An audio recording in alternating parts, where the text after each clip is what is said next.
Hello students, how are you? कैसे हैं आप सब? मस्त है। आप लोगों ने लास्ट क्लास के अंदर बात किया था रिफ्रैक्टिव इंडेक्स के बारे में, माध्यम के अपवर्तनांक के बारे में।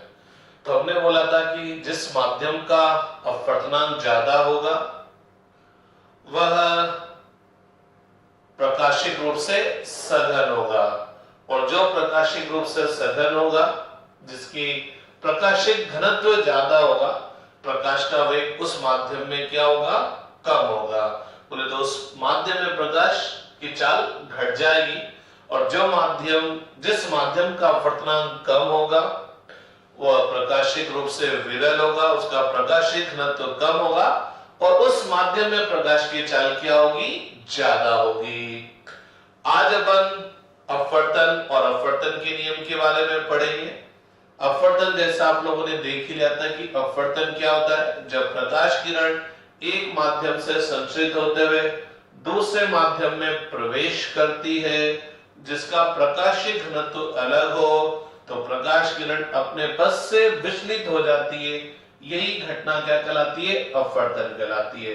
तो अपवर्तन का कारण मेनली क्या है कि जब प्रकाश एक माध्यम से दूसरे माध्यम में प्रवेश करता है तो प्रकाश की चाल बदल जाती है, और उस चाल बदलने की वजह से ही प्रकाश किरण का पथ बदल जाता है। तो बहुत सी बार एग्जाम में क्वेश्चन आ जाता है अपवर्तन का कारण क्या है, तो आप बोलेंगे प्रकाश की भिन्न भिन्न माध्यम में चाल भिन्न भिन्न होना, प्रकाश की चाल माध्यम में बदलने पर बदल जाना ही अपवर्तन का कारण है। ठीक है साहब? तो this is Sumit Nuwal and you are watching your favourite lovable प्यारा सा यूट्यूब चैनल मार्गदर्शन लाइव। तो आज अपन स्टार्ट करते हैं भाई किसके बारे में? प्रकाश का अपवर्तन। प्रकाश का अपवर्तन। तो आप लोगों ने बोला था प्रकाश का अपवर्तन क्या होगा कि जब प्रकाश किरण एक माध्यम से जब दूसरे माध्यम में प्रवेश करेगी तो वह अपने पथ से विचलित हो जाएगी। तो प्रकाश का अपवर्तन क्या है? जब प्रकाश किरण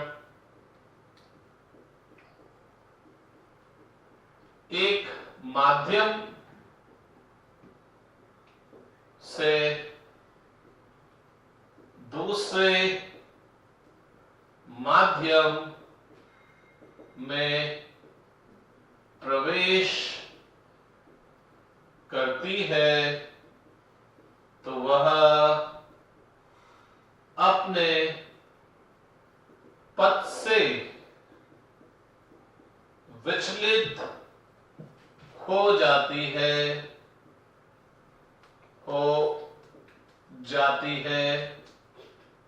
यही घटना क्या कहलाती है? प्रकाश का अपवर्तन कहलाती है। लेकिन ध्यान रहे अपवर्तन कब होगा? जब प्रकाश किरण एक माध्यम से दूसरे माध्यम जिसका प्रकाशिक घनत्व अलग हो, बोले तो भिन्न प्रकाशिक घनत्व वाले दूसरे माध्यम में प्रवेश करेगी तो यह अपने पथ से विचलित हो जाती है।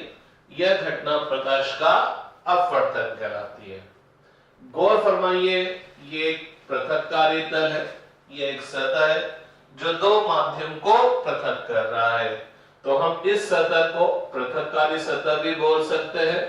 और अगर कोई प्रकाश किरण इस सतह पर आकर गिरेगी तो वह अपना रास्ता बदल लेगी, अर्थात अपवर्तन की क्रिया होगी। इसलिए हम इस सतह को अपवर्तक सतह भी बोल सकते हैं। तो भैया लोगों, XY क्या है? पृथककारी सतह बोल दीजिए, या इसको आप क्या बोल सकते हैं? अपवर्तक सतह भी बोल सकते हैं। तो यह सतह दो माध्यम को पृथक कर रही है। इधर मान लीजिए एक माध्यम है, माध्यम 1 है, और इधर माध्यम 2 है। इस माध्यम का अपवर्तनांक का मतलब निरपेक्ष अपवर्तनांक, अर्थात हवा या निर्वात के सापेक्ष अपवर्तनांक कितना है? μ1। और माना कि इस माध्यम का अपवर्तनांक कितना है? μ2। यदि यदि μ1 लेस देन μ2 है, बोले तो इस माध्यम का अपवर्तनांक इससे क्या है, कम है, तो जिसका अपवर्तनांक कम होगा वह इसके सापेक्ष क्या कराएगा, विरल माध्यम, और जिसका अपवर्तनांक ज्यादा होगा वो इसके सापेक्ष सघन माध्यम कहलाएगा। लास्ट क्लास में हमने बोला भी था कि विरल माध्यम सघन माध्यम एक रिलेटिव टर्म है, एक माध्यम एक के सापेक्ष सघन हो सकता है, लेकिन वही माध्यम दूसरे के सापेक्ष विरल हो सकता है। याद दिलाऊं मैं आपको, मैंने बोला था कि तीन माध्यम है, मान लीजिए ए, बी और सी, इनका अपवर्तनांक 1.1, 1.2, 1.3 है, तो जब ए और बी को कंपेयर करेंगे तो बी का अपवर्तनांक ए से ज्यादा, तो बी ए के सापेक्ष सघन हो गया, लेकिन जब बी और सी की बात करेंगे तो बी का अपवर्तनांक सी से कम होगा, तो बी जो ए के सापेक्ष सघन था, सी के सापेक्ष क्या हो जाएगा, विरल माध्यम हो जाएगा।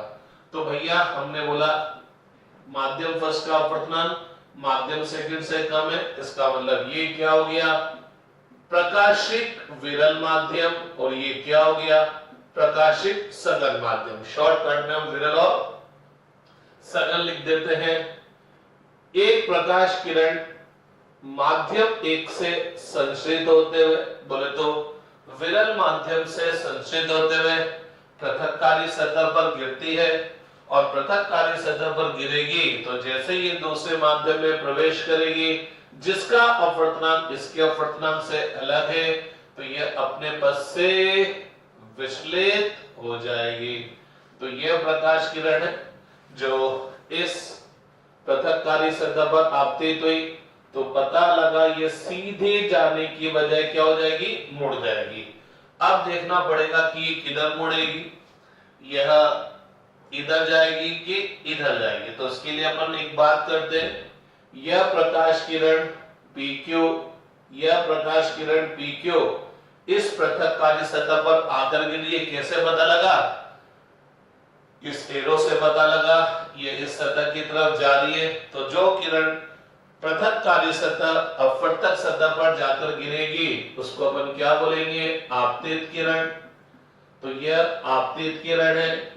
आपतित किरण पृथककारी सतह के इस Q बिंदु पर जाकर गिरती है, Q बिंदु पर जाकर मिलती है, तो आपतित किरण पृथककारी सतह के जिस बिंदु पर जाकर मिलेगी, जाकर गिरेगी, वह बिंदु क्या कहलाएगा, आपतन बिंदु। अब मैं क्या करता हूं साहब, इस आपतन बिंदु पर इस पृथककारी सतह के लंबवत रेखा खींचता हूं, तो मैं लंब किस पे डाल रहा हूं, पृथककारी सतह पर, कहां पर, आपतन बिंदु पर। तो मैं क्या कर रहा हूं, इस आपतन बिंदु पर पृथककारी सतह की मैंने लंबवत रेखा खींच दी, तो यह लंबवत रेखा इस पृथककारी सतह पर क्या कहलाएगा, अभिलंब। तो N डैश क्या हो गया मेरे भैया, अभिलंब हो गया जनाब, ठीक है। तो पता लगता है कि जब प्रकाश किरण विरल माध्यम से संश्रित होते हुए सघन माध्यम में प्रवेश करती है, तो यह अभिलंब की ओर मुड़ जाती है। तो मैं क्या कहना चाह रहा हूं जनाब, मैं क्या कहना चाह रहा हूं, जब प्रकाश किरण विरल माध्यम से संचरित होते हुए सघन माध्यम में प्रवेश करती है, तो यह अभिलंब की ओर मुड़ जाती है। तो आपकी प्रकाश किरण क्या होगी, अभिलंब की ओर मुड़ जाएगी। तो थोड़ा ढंग से आप समझने की कोशिश कीजिएगा। यह प्रकाश किरण आई, इस पृथककारी सतह पर आके गिरी, माध्यम चेंज नहीं होता तो ये सीधी दर जाती, लेकिन माध्यम चेंज होने की वजह से ये मुड़ेगी, किधर मुड़ेगी, किधर की तरफ जाएगी, अभिलंब की ओर। तो अभिलंब की ओर जाने के लिए देखना पड़ेगा कि ये फर्स्ट वाले डायरेक्शन में जाएगी कि ये सेकंड वाले डायरेक्शन में जाएगी। तो गौर फरमाना यहां पर यह QN भी अभिलंब है और QN' भी अभिलंब है। तो इस वाली प्रकाश किरण के लिए जो कि दूसरे माध्यम में जा रही है, माध्यम 2 में जा रही है, इसके लिए अभिलंब कौन सा वाला लेंगे, अभिलंब का कौन सा वाला पोर्शन लेंगे, तो अब इसका अभिलंब का वो वाला पोर्शन लेंगे जो कि इस माध्यम 2 में है। इस आपतित किरण के लिए अभिलंब क्या लेंगे अपन, QN।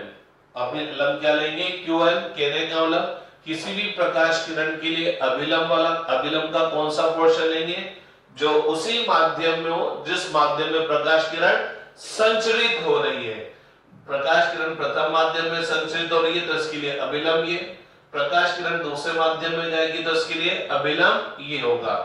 आपने देखा होगा कि जब हम लोगों ने परावर्तन पढ़ा था, जब हम लोगों ने परावर्तन पढ़ा था तो ये प्रकाश किरण आई, आपतित हुई और ये इधर चल गई, तो वहां पर हम अभिलंब दूसरी तरफ खींचते ही नहीं थे। क्यों नहीं खींचते थे, क्योंकि वहां पर प्रकाश किरण दूसरे माध्यम में जाती ही नहीं थी।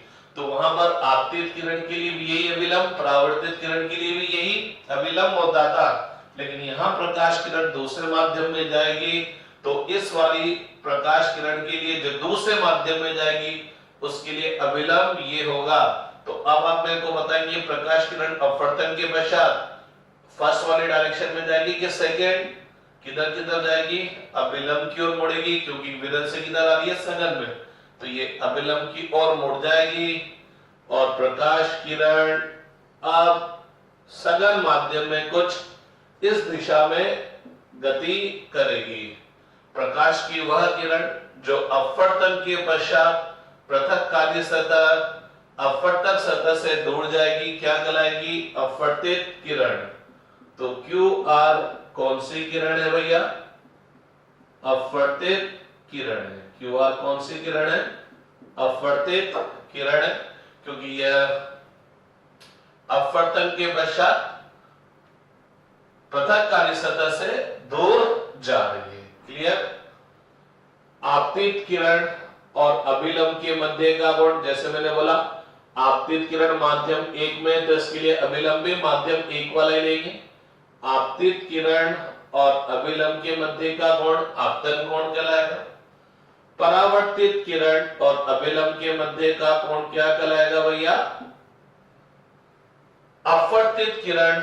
अपवर्तित किरण और अभिलंब के मध्य का कोण क्या कहलाएगा, अपवर्तन कोण।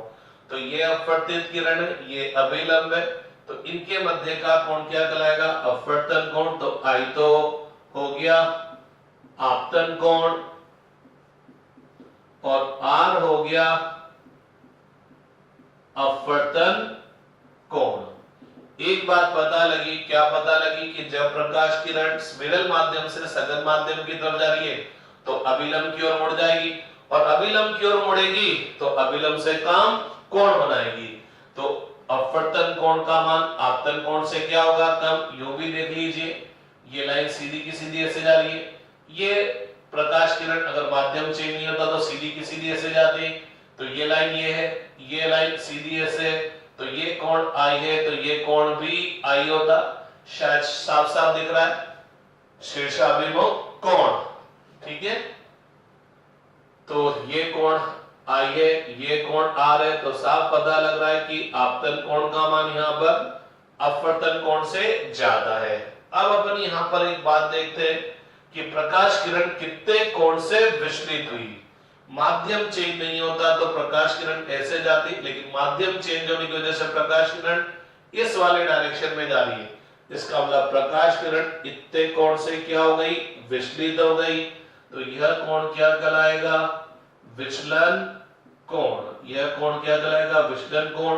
कि प्रकाश किरण कितने कोण से मुड़ी, विचलन कोण कहलाएगा। इस कोण को निकालने के लिए आप बोले तो इसमें से इसको सब्ट्रैक्ट कर दो, तो विचलन कोण डेल्टा की वैल्यू क्या हो जाएगी, I माइनस आर हो जाएगी।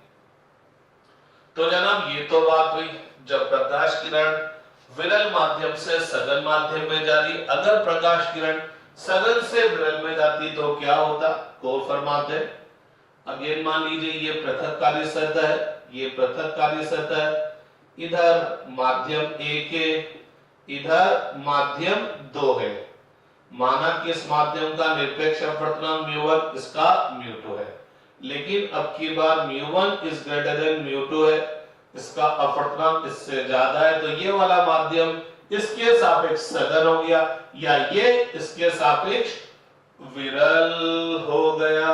तो ये सघन माध्यम जनाब और ये विरल माध्यम, ठीक है साहब। ये प्रकाश किरण आती है सघन माध्यम से संश्रित होते हुए इस पृथककारी सतह पर आकर गिरती है, तो यह आपतित किरण हो गई और यह आपतन बिंदु हो गया। अब मैं क्या करता हूं, इस आपतन बिंदु पर पृथककारी सतह अर्थात अपवर्तक सतह के एक लंबवत रेखा खींच दो, तो यह क्या कहलाएगा मेरे भैया, अभिलंब। अभिलंब पृथककारी सतह के लंबवत होगा।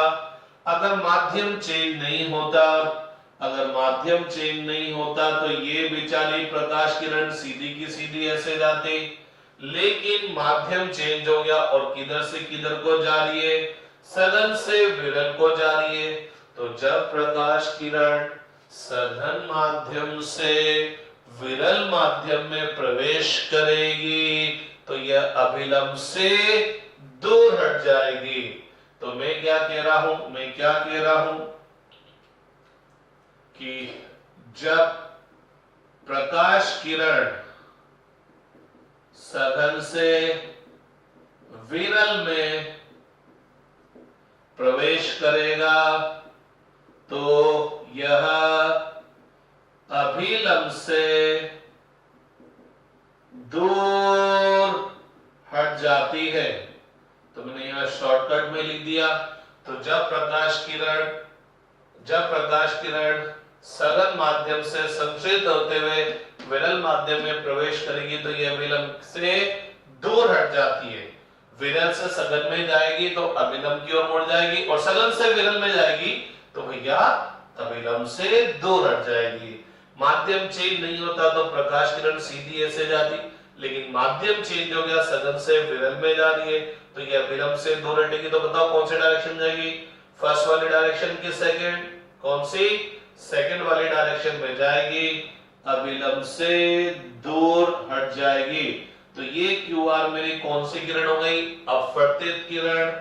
आपतित किरण अभिलंब के मध्य का कोण आपतन कोण, अपवर्तित किरण अभिलंब के मध्य का कोण अपवर्तन कोण। और चूंकि अब प्रकाश किरण सीधी जाते जाते अभिलंब से दूर हटेगी तो अभिलंब से ज्यादा कोण बनाएगी, तो साफ पता है कि r का मान I से ज्यादा होगा। यूं भी साफ पता लग रहा है ये अभिलंब है, सीधी लाइन, ये प्रकाश किरण माध्यम चेंज नहीं होता तो सीधी जाती, तो ये कोण I तो ये कोण भी I। तो साफ पता लग गया r का मान I से ज्यादा है। गौर फरमाना, माध्यम चेंज नहीं होता तो प्रकाश किरण ऐसे जाती, लेकिन माध्यम चेंज होने की वजह से वो इतना मुड़ गई, इतने कोण से घूम गई, तो यह कोण क्या कहलाएगा, विचलन कोण। विचलन कोण का मान, इस कोण का मान क्या होगा, ये कोण माइनस ये कोण, तो delta equal to r minus I। तो गौर फरमाइएगा, प्रकाश किरण विरल से सघन में जाए या सघन से विरल में जाए, विचलन कोण, आपतन कोण और अपवर्तन कोण का अंतर है। बस यहाँ पर I की वैल्यू R से ज्यादा है तो विचलन कोण I माइनस R लिख दिया, यहाँ R की वैल्यू I से ज्यादा है तो क्या लिख दिया, R माइनस I। तो दोनों को कंबाइंड फॉर्म में अगर मैं बोलूं तो विचलन कोण क्या होगा, modulus of I minus R। आप तो I में से R को सब्ट्रैक्ट कर दीजिए, जो भी ज्यादा हो उसका क्या लेंगे, मॉडुलस, क्योंकि अगर I की वैल्यू R से ज्यादा है तो ये पॉजिटिव आएगा, पॉजिटिव का मॉडुलस मापांक पॉजिटिव होगा, और अगर I R से कम है तो वैल्यू नेगेटिव आएगी, नेगेटिव का मॉडुलस भी क्या होगा, पॉजिटिव। अरे बाउंसरी चला गया, समझ कुछ आया नहीं। मान लीजिए यहाँ पर आपतन कोण कितना है, 30 डिग्री, अपवर्तन कोण कितना है, 20 डिग्री, तो विचलन कोण I माइनस आर, बड़े में से छोटे को सब्ट्रैक्ट करेंगे तो 20 आ गया।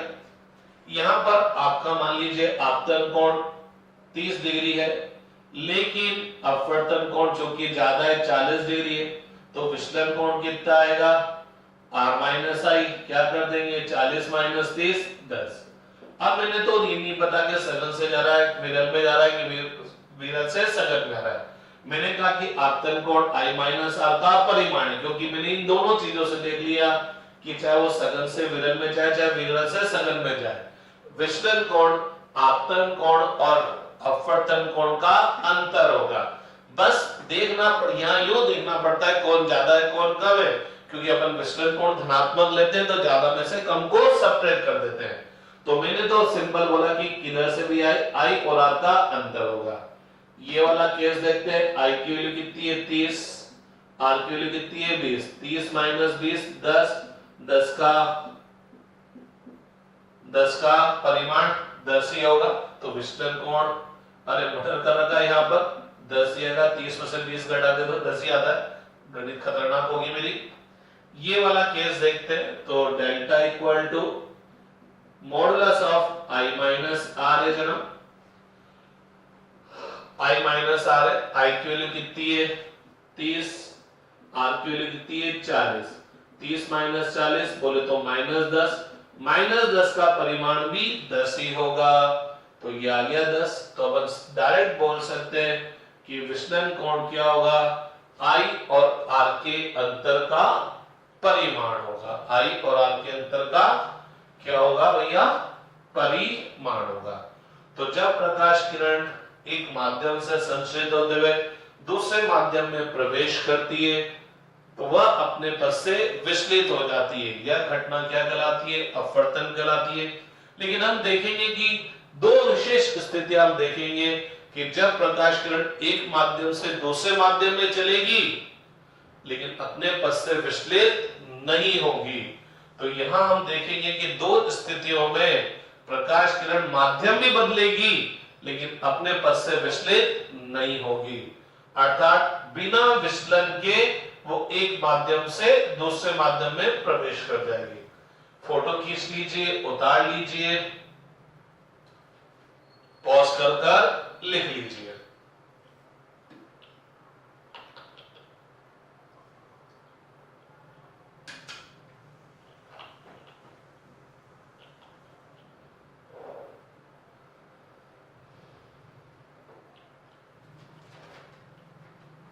पॉज कर लिख लीजिए जनाब, ठीक है।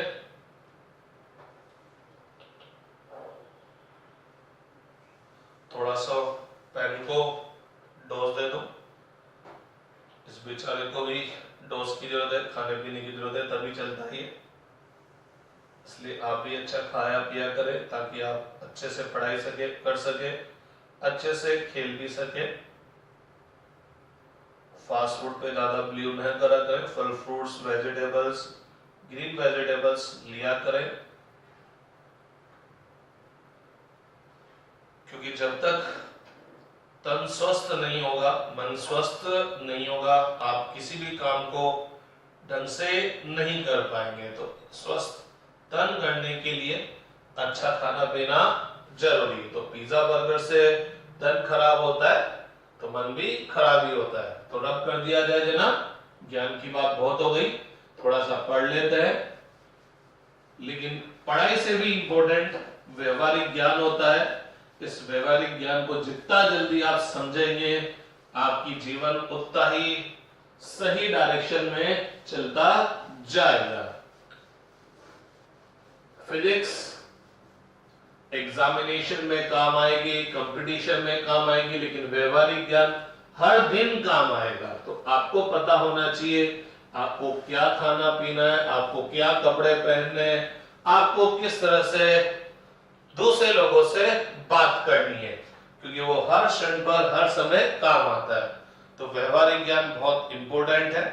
चलिए बात करते हैं। हम लोग बोल रहे थे कि जब प्रकाश किरण एक माध्यम से दूसरे माध्यम में प्रवेश करती है तो वह अपने पथ से विचलित हो जाती है, लेकिन दो स्थितियां ऐसी है कि जब प्रकाश किरण बिना मुड़े सीधी निकल जाती है।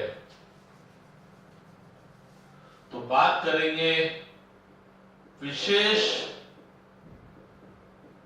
स्थितियों के बारे में, और ये विशेष स्थितियां कौन सी है? जब प्रकाश किरण बिना मुड़े एक माध्यम से दूसरे माध्यम में संचरित हो जाती है, संचरित हो जाती है।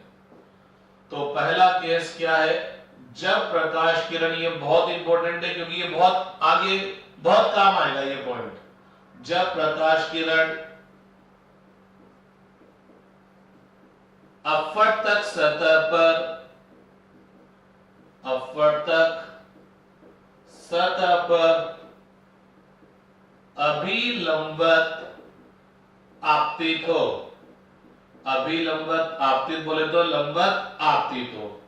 99% बच्चे सोचते हैं कि लंबत आपतित हो रही है तो आपतन कोण 90 डिग्री होगा। नहीं जनाब, आपतन कोण 90 डिग्री नहीं होगा। आपतन कोण क्या होगा? 0 डिग्री, क्योंकि आपतन कोण किस किस के मध्य का कोण होता है? थोड़ी देर पहले लिखा था, आपतित किरण और अभिलंब के मध्य का कोण। और अभिलंब पृथककारी सतह पर क्या होता है? लंबवत होता है। मतलब समझिएगा, मतलब समझिएगा, ये माध्यम 1 है, ये माध्यम 2 है। इसका अपवर्तनांक μ1 है, इसका अपवर्तनांक μ2 है। और पता लगा μ1 और μ2 समान नहीं है, μ1 भी ज्यादा हो सकता है और μ2 भी ज्यादा हो सकता है। बोले तो दो ऐसे माध्यम है जिनका प्रकाशीय घनत्व अपवर्तनांक अलग अलग है। बोले तो भिन्न भिन्न प्रकाशीय घनत्व वाले माध्यम है। तो जनरली हम बोलते हैं जब प्रकाश किरण एक माध्यम से भिन्न प्रकाशीय घनत्व वाले दूसरे माध्यम में प्रवेश करती है तो वो अपने पथ से विचलित हो जाती है। तो यहाँ प्रकाश किरण एक माध्यम से दूसरे भिन्न प्रकाशीय घनत्व वाले माध्यम में प्रवेश करेगी, लेकिन यह पथ से विचलित नहीं होगी, क्योंकि हम एक पर्टिकुलर केस पढ़ रहे हैं जब प्रकाश किरण अपवर्तक सतह पर पृथककारी सतह पर अभिलंबत आपतित हो। तो यह पृथककारी सतह है, तो प्रकाश किरण अभिलंबत कैसे आपतित होगी? ये तो पृथककारी सतह, सॉरी, आपतित किरण पृथककारी सतह के तो लंबवत है, लेकिन यदि मैं प्रकाश किरण इस बिंदु पर आपतित हुई है, आपतन बिंदु है, इस आपतन बिंदु पर, इस आपतन बिंदु पर अगर मैं अभिलंब खींचूं, इस आपतन बिंदु पर मैं अभिलंब खींचूं तो यह अभिलंब आएगा। तो पता लगा आपतित किरण और अभिलंब दोनों एक ही दिशा में हो गए, दोनों एक ही रेखा हो गई, तो आपतन कोण क्या होगा? 0। तो पता लगा जब आपतन कोण 0 है अर्थात प्रकाश किरण अभिलंब के अवनिश आते हुए आपतित हो रही है, अर्थात अभिलंबत आपतित होती है, तो यह बिना मुड़े सीधी की सीधी निकल जाएगी। अर्थात जनाब क्या होगा? अर्थात जनाब क्या होगा? अपवर्तन कोण भी 0 होगा।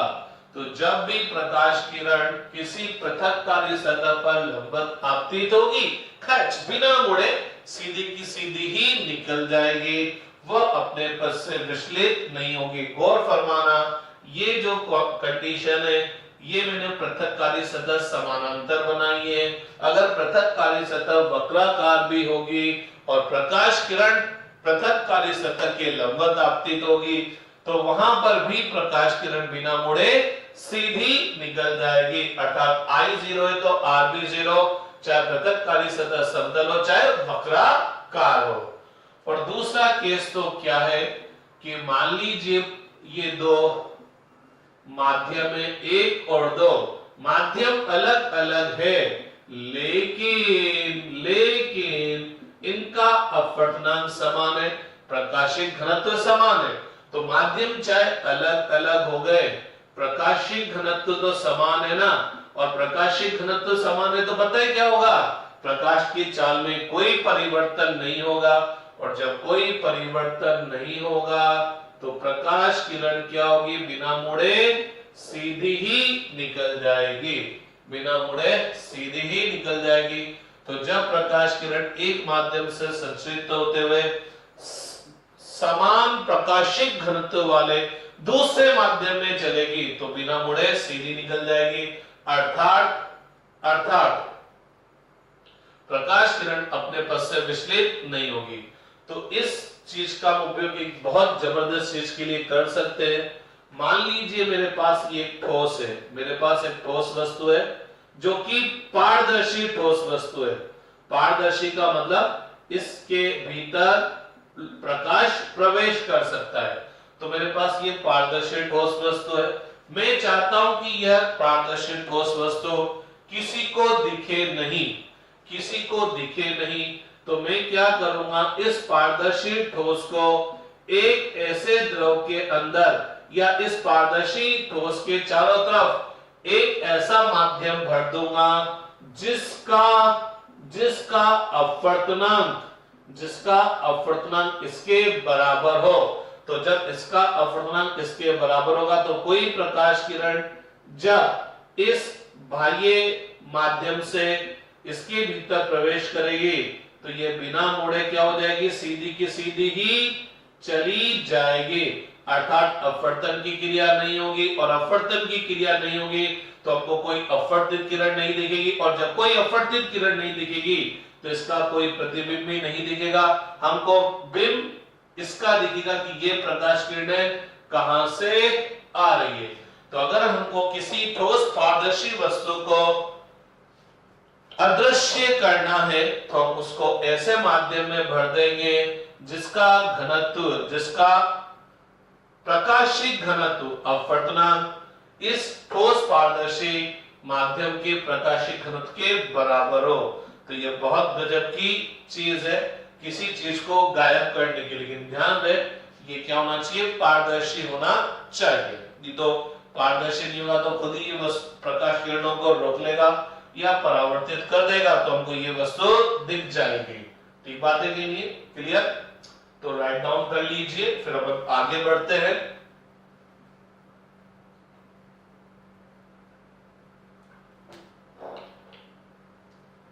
पॉज कर लिख ले या स्क्रीनशॉट ले लीजिए।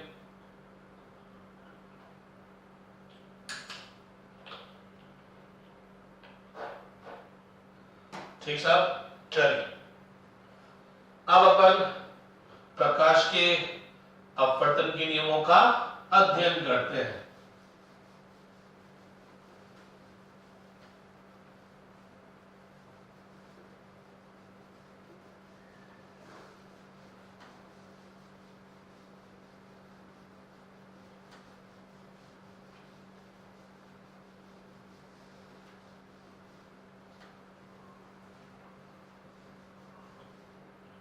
तो साहब अपन बात करते हैं अपवर्तन के नियम, अपवर्तन के नियम के बारे में बात करते हैं। तो जनाब वैसे तो सब बुक्स वाले अपवर्तन के 2 नियम बोलते हैं, लेकिन मैं 3 नियम बोलता हूं। पहला नियम तो बच्चा बच्चा जानता है, क्या है, आपतित किरण, परावर्तित किरण और अभिलंब तीनों एक ही तल में होते हैं। अगर आपतित किरण बोर्ड पर है, अभिलंब बोर्ड पर है, तो परावर्तित किरण बोर्ड से बाहर या बोर्ड के अंदर नहीं जाएगी, इस बोर्ड पर ही संचित होगी। बोले तो तीनों का तल क्या होगा, समान। अगर आपतित किरण ये है, अभिलंब ये है, तो अपवर्तित किरण भी इसी तल में होगी। तो ध्यान रहे कि अपवर्तन का जो प्रथम नियम है, बहुत सी बार मेरे मुंह से परावर्तन भी निकल जाएगा, लेकिन गौर फरमाना अभी अपन अपवर्तन पढ़ रहे हैं। तो आपतित किरण, अपवर्तन का जो प्रथम नियम है वो क्या है, आपतित किरण, अभिलंब और अपवर्तित किरण तीनों एक ही तल में होते हैं। तो पहला नियम क्या है भाई, आपतित किरण अभिलंब तथा अपवर्तित किरण तीनों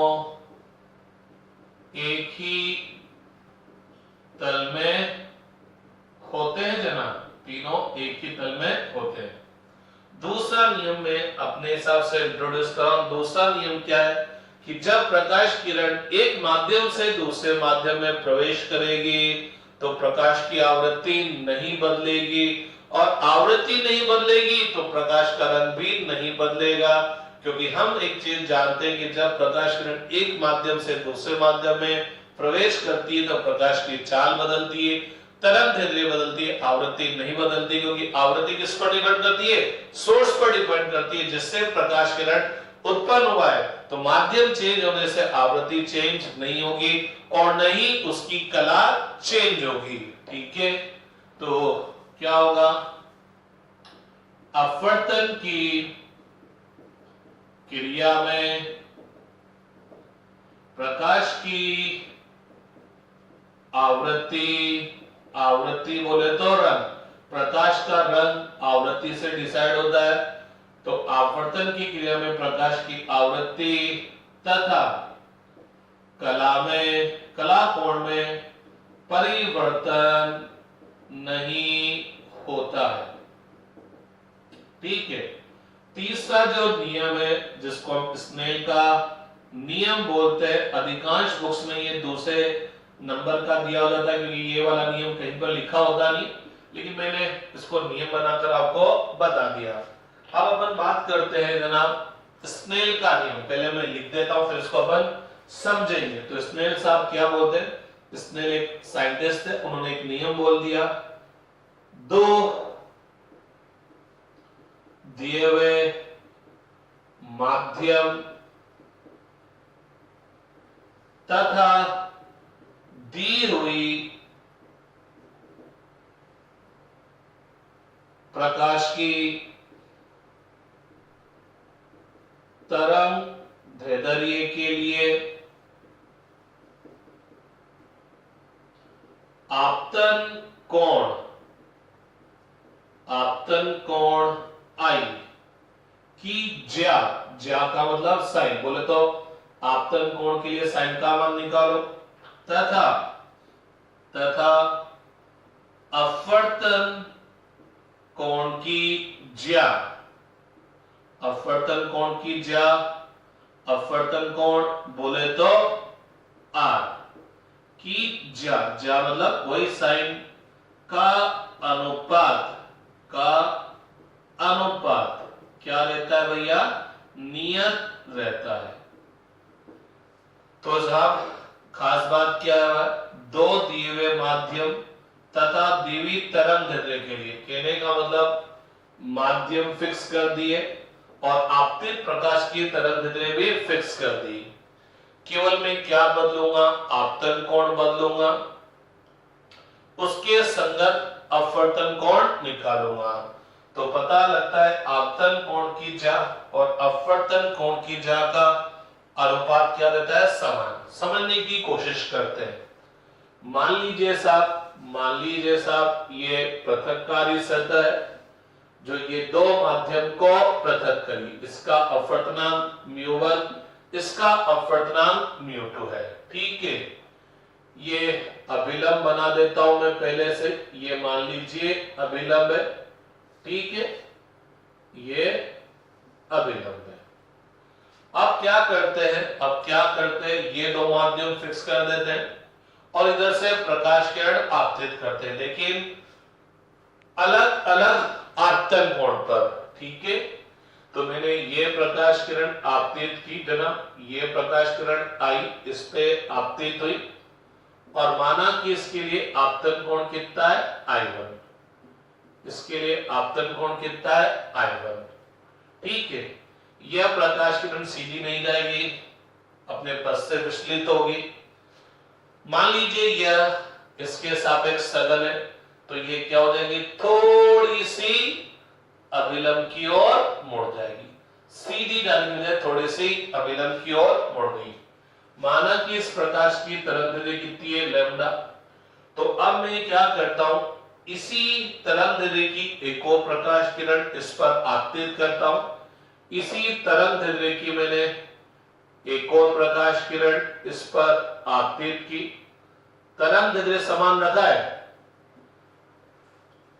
दिए हुए माध्यम तथा दी हुई तरंगदैर्घ्य का तरंगदैर्घ्य फिक्स कर दी। इसी तरंगदैर्घ्य की एक और प्रकाश किरण आपतित हुई, लेकिन आपतन कोण बदल गया, अलग आपतन कोण पर आपतित हुई। माना कि यह आपतन कोण कितना है, I2। तो यह प्रकाश किरण फिर सीधी जाने की बजाय क्या होगी, अभिलंब की ओर मुड़ जाएगी। नो डाउट आपतन कोण चेंज किया तो अपवर्तन कोण भी चेंज होगा। ये पहले वाली किरण के लिए अपवर्तन कोण है, ये दूसरी वाली किरण के लिए अपवर्तन कोण है। I चेंज कर रहा हूं, R चेंज हो रहा है क्योंकि R की वैल्यू I से कम होगी अगर वो विरल से सघन में आ रहा है। ठीक है कि नहीं बात। फिर क्या करा, फिर मैंने आपतन कोण चेंज किया। बोले तो इसी तरंगदैर्घ्य की प्रकाश किरण, इसी तरंगदैर्घ्य की प्रकाश किरण अलग कोण पर आपतित की। इसी तरंगदैर्घ्य की प्रकाश किरण अलग कोण पर आपतित की, तो चूंकि I चेंज किया तो R भी चेंज होगा और प्रकाश किरण सीधी जाने की बजाय फिर क्या होगी भैया, अभिलंब की ओर मुड़ेगी। तो ये प्रकाश किरण दूसरी थी, ये तीसरी थी, ये तीसरी। तो इसके लिए अपवर्तन कोण कितना हो गया, R3। तो भैया लोगों जैसे जैसे मैं I बदलूंगा, I चेंज करूंगा, I चेंज करूंगा, R क्या हो रहा है, चेंज हो रहा है। R भी क्या हो रहा है, चेंज हो रहा है। माध्यम, दोनों माध्यम फिक्स रखे, लैम्डा भी फिक्स रखा, आपतित प्रकाश की तरंगदैर्घ्य फिक्स रखी, माध्यम फिक्स रखे, माध्यम नियत रखे। केवल I चेंज किया तो R भी चेंज होगा। तो मैं चाहूंगा कि किसी आपतन कोण के लिए मैं R का मान कैसे निकालूं, अर्थात मैं चाहूंगा कि यार I और R के मध्य कोई संबंध आ जाए। तो साइंटिस्ट लोगों ने उस जमाने में, स्नेल साहब ने और दूसरे साइंटिस्ट लोगों ने बोला होगा कि यार अपन I चेंज कर रहे हैं, R चेंज हो रहा है, तो देखिए I और R के मध्य क्या कोई संबंध है कि I square equal to R square है, या ये बोलो I इंटू R बराबर 1 है कि I बराबर 1 बटा R है, कि I और R में क्या संबंध है कि I प्लस R बराबर ये है। तो उन लोगों ने I और R के मध्य संबंध निकालने की कोशिश की, ताकि अगर मेरे को आपतन कोण पता है तो मैं उसके लिए अपवर्तन कोण निकालने की कोशिश कर सकूं। जिस तरह से कि परावर्तन में तो क्या था, परावर्तन में तो काम बहुत सीधा था कि I और R दोनों क्या थे, बराबर। तो अगर I 40 है तो R भी 40, I बदल के 30 किया तो R भी बदल के 30 हो गया।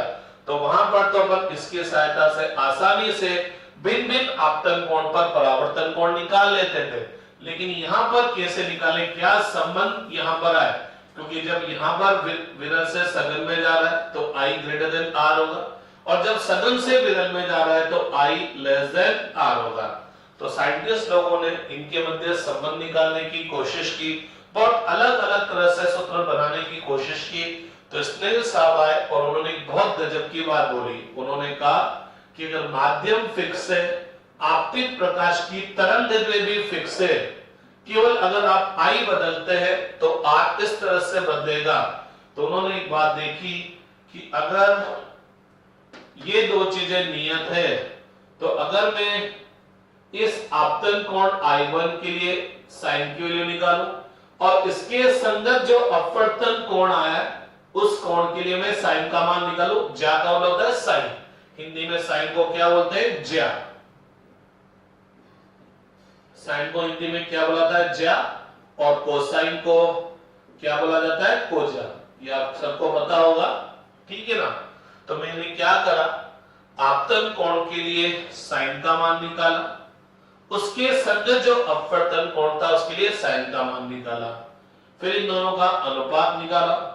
इसी तरह से दूसरे आपतन कोण के लिए साइन का मान और उसके संगत अपवर्तन कोण के लिए साइन का मान निकाला। इसी तरह से आई बदल दिया तो साइन का मान निकाल लिया। उसके संगत अपवर्तन कोण के लिए भी साइन का मान निकाला और अनुपात निकाल लिया।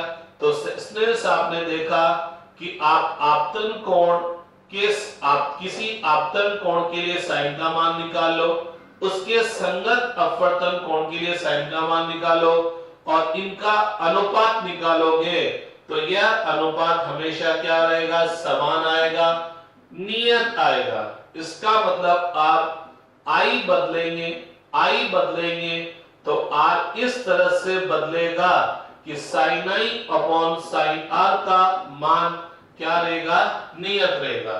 तो अगर दो माध्यम फिक्स कर दिए, ये दोनों माध्यम फिक्स कर दिए, आपतित प्रकाश की तरंगदैर्घ्य फिक्स कर दी, तो क्या होगा, प्रत्येक आपतन कोण के लिए साइन का मान और उसके संगत अपवर्तन कोण के लिए साइन के मान का अनुपात क्या रहेगा, नियत।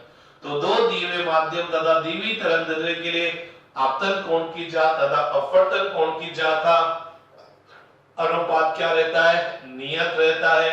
तो आप आई बदलेंगे तो आर इस तरह से बदलेगा कि साइन आई और साइन आई और साइन आर का अनुपात नियत रहेगा।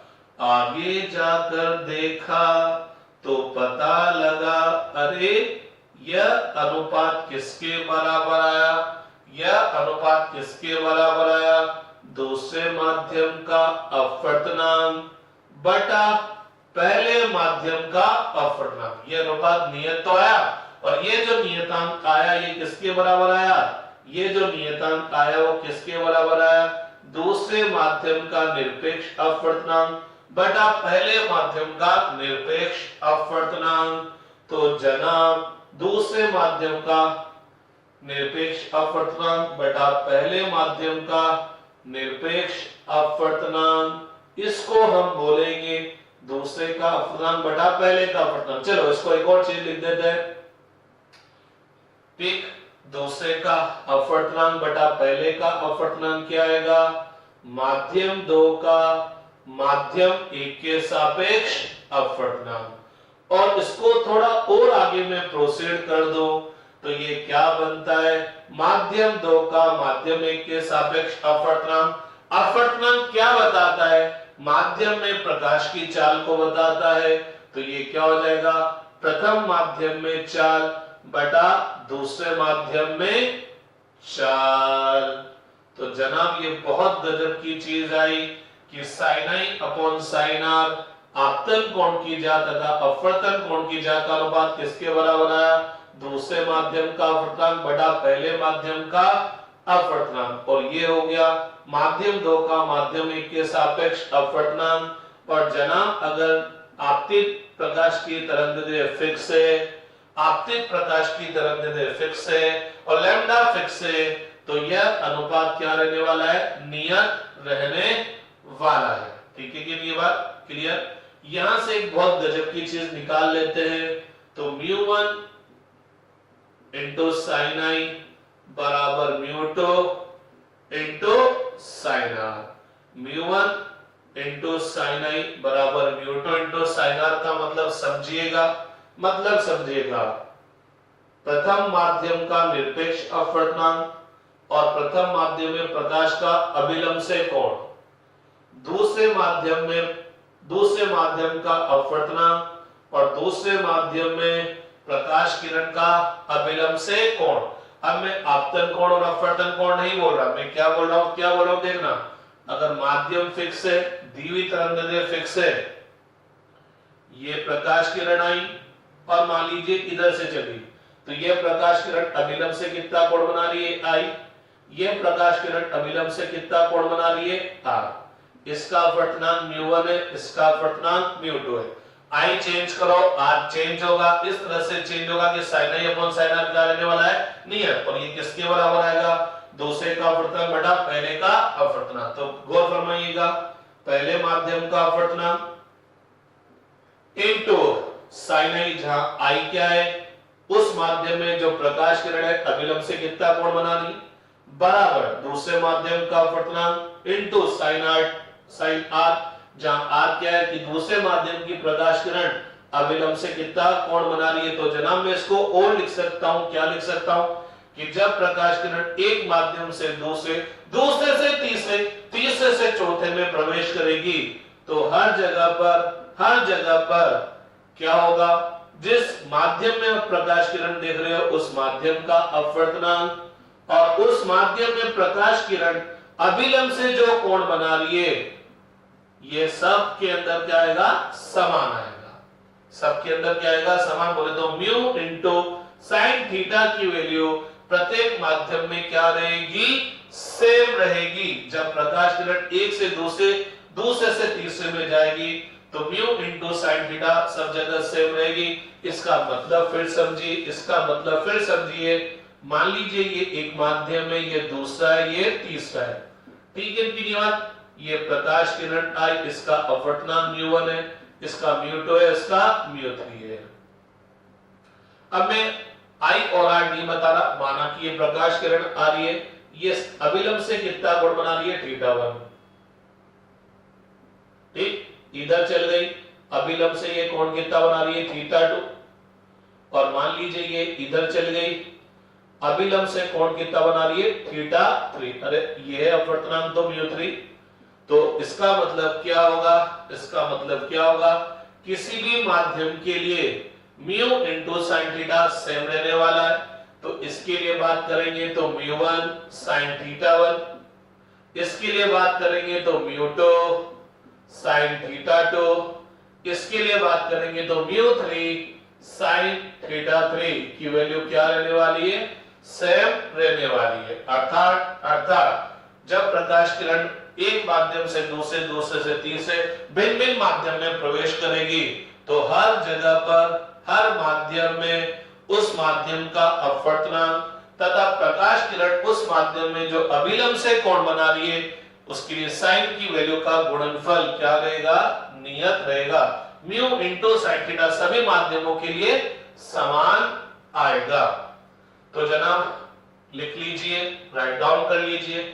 इस पर बस अपन एक क्वेश्चन देखते हैं, दो न्यूमेरिकल देखते हैं, फिर अपन वापस इसकी बात करेंगे। ये बहुत जबरदस्त कॉन्सेप्ट है, यहाँ पर एक उसको अपन डिस्कस करेंगे। तो राइट डाउन कर लीजिए फटाफट, पॉज कर लीजिए, स्क्रीनशॉट लेके बाद में लिख लीजिए।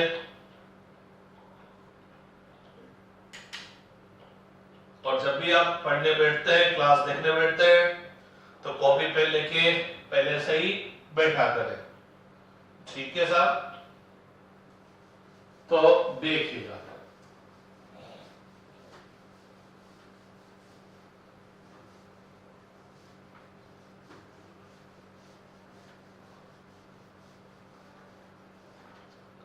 तो एक सिंपल सा क्वेश्चन है, क्या एक प्रकाश किरण है, एक प्रकाश किरण है जो कि हवा में से संचरित होते हुए किसी एक ऐसे माध्यम में प्रवेश करती है जिसका अपवर्तनांक कितना है, म्यू3। ये आपतन कोण कितना है, 60 डिग्री। तो अब आपको बताना है कि दूसरे माध्यम में अपवर्तन कोण कितना होगा, ठीक है, ये आपको बताना है। क्लियर। तो इससे इधर आ रही है, माना किसका अपवर्तनांक म्यू1 है, इसका अपवर्तनांक म्यू2 है। तो स्नेल का नियम लगा है, मैं ये लगा सकता हूं, मैं चाहे तो ये लगा या ये लगाऊं, एक ही बात है, लेकिन मैं ये लगा के निकालूंगा तो क्या होगा, म्यू1 साइन थीटा1 इक्वल टू म्यू2 साइन थीटा2। अपवर्तनांक और साइन थीटा का गुणनफल क्या रहेगा, समान। जहां थीटा क्या होगा, उस माध्यम में प्रकाश किरण अभिलंब से जो कोण बनाएगी। तो सबसे पहले हवा की बात करें तो अपन सब जानते हैं ये म्यू1 क्या है, निरपेक्ष अपवर्तनांक। तो हवा का निरपेक्ष अपवर्तनांक कितना होगा, 1 साइन थीटा। आप अभिलंब से कोण कितना बना रही है, 60। म्यू2 की वैल्यू कितनी है, √3 साइन थीटा2। थीटा2 कितना है, आगे, तो ये कितना हो गया, √3/2। अरे ये तो 1 है, बराबर √3 इंटू साइन आर। √3 से √3 खत्म, साइन आर की वैल्यू 1/2। तो आर की वैल्यू साइन इनवर्स 1/2। और हम जानते हैं कि साइन इनवर्स की वैल्यू 1/2 कब होती है, जब कोण कितना होता है, 30 डिग्री। या साइन इनवर्स 1/2 का मान कितना होता है, 30 डिग्री। या कोण जब 30 डिग्री होगा तो साइन का मान 1/2 होगा। ठीक है, फटाफट राइट डाउन कर लीजिए। फिर एक और क्वेश्चन देखते हैं अपन, एक और क्वेश्चन देखते हैं। ठीक है, सिंपल सा क्वेश्चन था ये।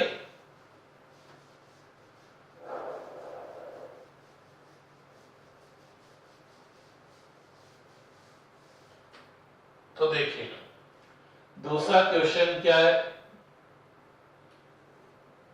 इधर एक माध्यम है, लेकिन जनाब इधर अलग अलग माध्यम है ए बी सी। प्रकाश किरण, जैसे मान लीजिए ये हवा है, प्रकाश किरण हवा से संश्रित होते हुए इन 3 अलग अलग माध्यम में प्रवेश करती है, लेकिन आपतन कोण समान है। बोले तो समान आपतन कोण पर प्रकाश किरण इन 3 माध्यम में संश्रित होती है। पता लगता है माध्यम एक के लिए आपतन कोण की वैल्यू तीनों में समान है। आपतन कोण की वैल्यू तीनों के लिए समान है। समान आपतन कोण पर प्रकाश किरण 3 भिन्न भिन्न माध्यम में प्रवेश करती है। माध्यम एक के लिए अपवर्तन कोण 15 डिग्री है, बी के लिए 25 डिग्री है, सी के लिए 40 डिग्री है। सी के लिए कितना है? 40 डिग्री। तो आपको बताना है प्रकाश की किस माध्यम में चाल, किस माध्यम में चाल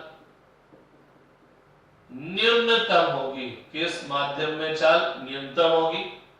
तो आप सब जान रहे हैं प्रकाश किरण एक माध्यम से दूसरे माध्यम में आ रही है, और पहला माध्यम तो सब में क्या है? हवा है। ठीक है ना, तो मैं क्या बोल सकता हूं, μ1 sin I equal to μ2 sin R। चूंकि प्रथम माध्यम हवा है तो 1 इंटू साइन I बराबर μ2 sin R, और μ2 को म्यू नहीं लिखो, चलो विद्युत है, तो μ2 बराबर कितना हो गया? sin I upon sin R। ठीक है, एक चीज पता है, क्या पता है? क्वेश्चन बोल रहा है, क्वेश्चन बोल रहा है कि सभी माध्यमों में I का मान क्या है? समान। I की वैल्यू क्या है? समान है। तो एक बात तो है कि जिस माध्यम में साइन R की वैल्यू कम होगी, जिस माध्यम में साइन R की वैल्यू कम होगी, उस माध्यम का अपवर्तनांक क्या होगा? ज्यादा। अरे I की वैल्यू तो तीनों में सेम है, तीनों में सेम है, लेकिन यहाँ एक माध्यम है, यहाँ दूसरा, यहाँ तीसरा। एक चलो मैं आपको समझा दूं, प्रकाश किरण हवा से संचित होते हुए अलग अलग माध्यम में प्रवेश करिए, तो आपको ये बताना है कि किस माध्यम में प्रकाश की चाल न्यूनतम होगी। तो मैं एक बात जानता हूं, क्या बात जानता हूं? कि जिस माध्यम का अपवर्तनांक ज्यादा होगा उस माध्यम में प्रकाश की चाल क्या होगी? न्यूनतम। अरे जो जिसका अपवर्तनांक ज्यादा है वो ज्यादा प्रकाशीय घनत्व है, और ज्यादा प्रकाशीय घनत्व है तो प्रकाश क्या होगा? धीरे धीरे धीरे चलेगा। तो यूं समझिए, चलिए, क्योंकि हम जानते हैं क्या जानते हैं भैया? जिसमें जिसका अपवर्तनांक ज्यादा होगा उसमें प्रकाश की चाल कम होगी। अब अपवर्तनांक किसमें ज्यादा होगा? अपवर्तनांक किसमें ज्यादा होगा? जिसमें साइन R की वैल्यू कम होगी उसका अपवर्तनांक क्या होगा? ज्यादा होगा। जिसमें साइन R की वैल्यू कम होगी उसमें अपवर्तनांक ज्यादा होगा। साइन R की वैल्यू कम होने के लिए R भी क्या होगा? कम होगा। R भी क्या होगा? कम होगा। R भी कम होगा। अरे भैया R कम होगा तो साइन का मान क्या होगा? कम होगा। इसका मतलब जिसमें अपवर्तन कोण सबसे कम होगा उसमें साइन R का मान भी कम होगा। जिसमें साइन R का मान कम होगा, अपवर्तनांक ज्यादा होगा तो प्रकाश की चाल कम होगी। तो अपवर्तन कोण सबसे कम किसमें है? 15 डिग्री में। अतः माध्यम A में प्रकाश की चाल क्या होगी? सबसे कम होगी और सी में क्या होगी, सबसे ज्यादा होगी, सी में सबसे ज्यादा होगी।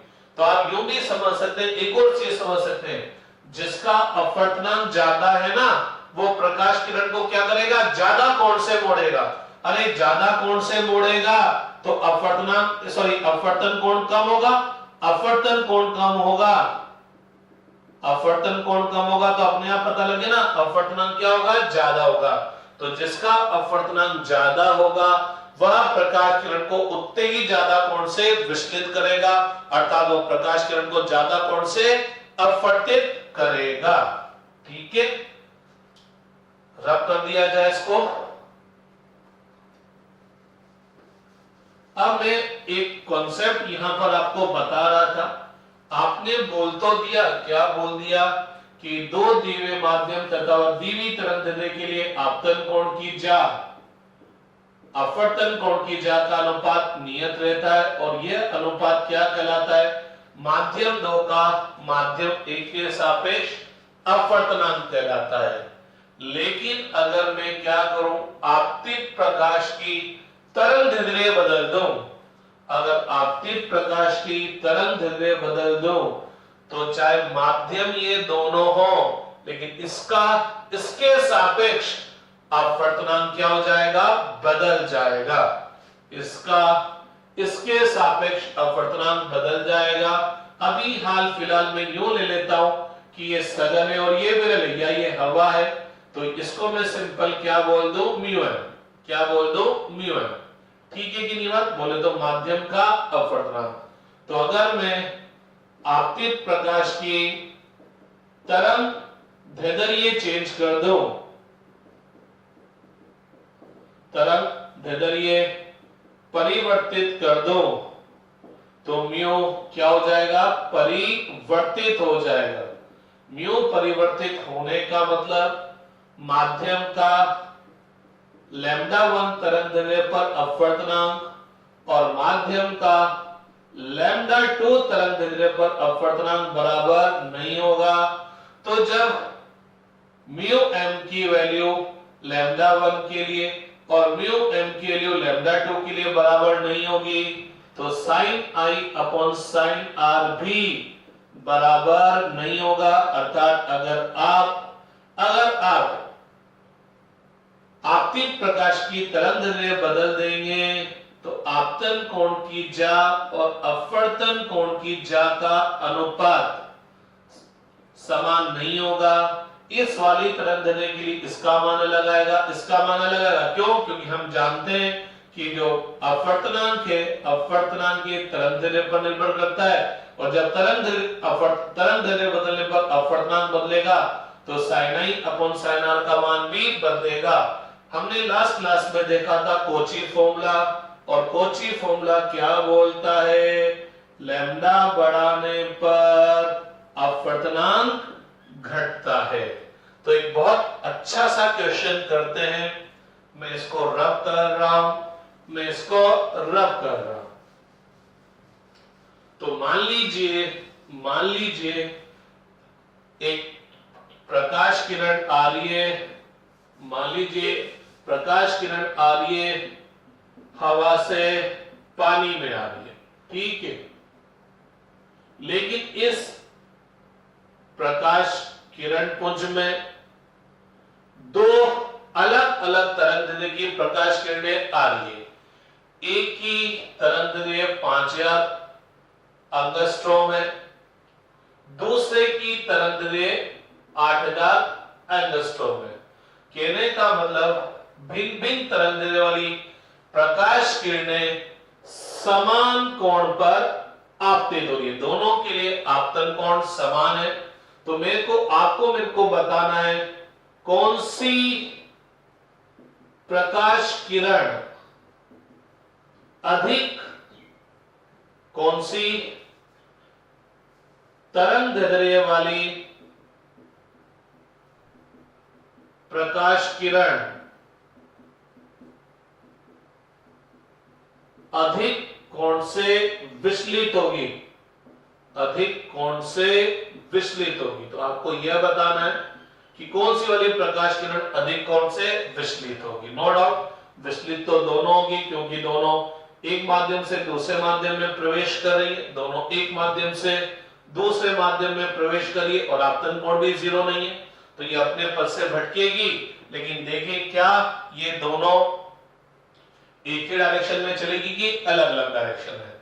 तो अपन सब जानते हैं क्या sine I upon sine R किसके बराबर होता है, म्यू के बराबर होता है। Sine I upon sine R माध्यम दो का माध्यम एक के सापेक्ष अपवर्तनांक होता है। ठीक बात है कि नहीं। लेकिन मैं एक चीज जानता हूं क्या कि ये आई तो सेम है, आई सेम है,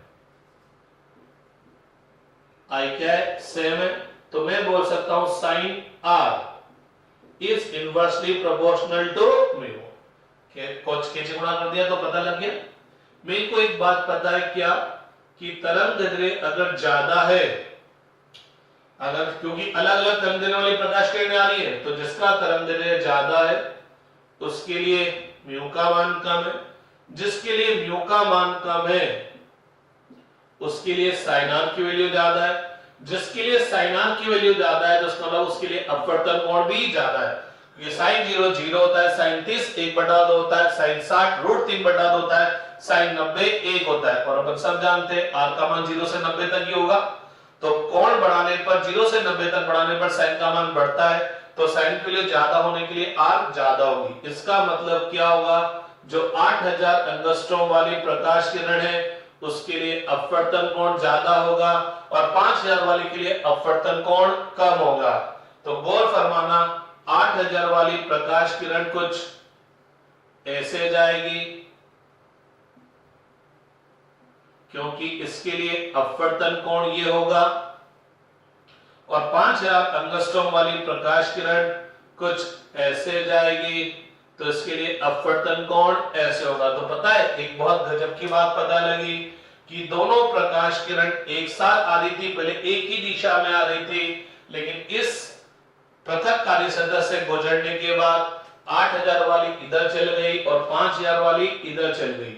तो पता लगा इस पृथक कार्य सतह ने इन दोनों प्रकाश किरणों को भिन्न भिन्न तरंग देने वाली प्रकाश किरणों को अलग अलग कर दिया।